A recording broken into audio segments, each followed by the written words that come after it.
জানি ওর নাম সোহাগ।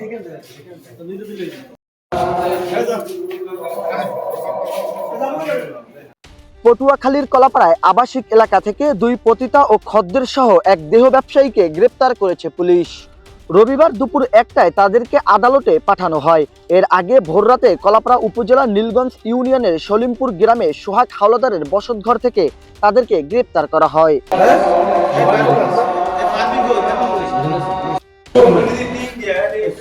গ্রেপ্তারকারীরা হলেন দেহ ব্যবসায়ী মোহাম্মদ সোহাগ হাওলাদার, আবু হানিফ, তানিয়া ও মাহিনুর। সোহাগের বাড়ি নীলগঞ্জ ইউনিয়নে হলেও গ্রেপ্তারকৃত অপর তিনজনের বাড়ি বরগুনা ও মির্জাগঞ্জ এলাকায়। পুলিশ ও স্থানীয় সূত্রে জানা যায়, সলিমপুর গ্রামে সোহাগ দীর্ঘদিন ধরে তার বসতঘরে দেহ ব্যবসা করে আসছে। এতে আগে থেকেই অনেকটা আতঙ্কিত এলাকাবাসী।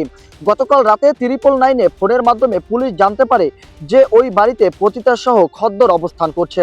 এমন গোপন সংবাদের ভিত্তিতে অভিযান চালিয়ে তাদেরকে হাতে নাতে গ্রেপ্তার করা হয়। কলাপাড়া থানার ওসি রবিউল ইসলাম বলেন, এই ঘটনায় পুলিশ বাদী হয়ে একটি মামলা দায়ের করেছে। দুই পতিতা ও খদ্দের দেহ ব্যবসায়ীকে আদালতে পাঠানো হয়েছে। নিউজ ডেস্ক, খবর কুয়াকাটা।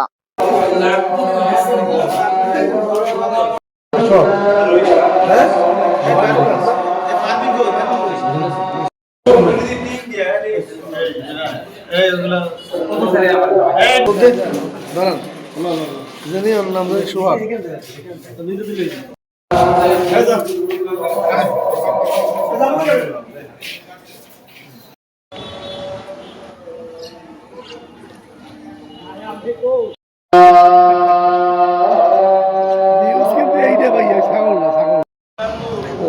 কি ওইটাই নিউজ ভাই, ওইটাই নিউজ।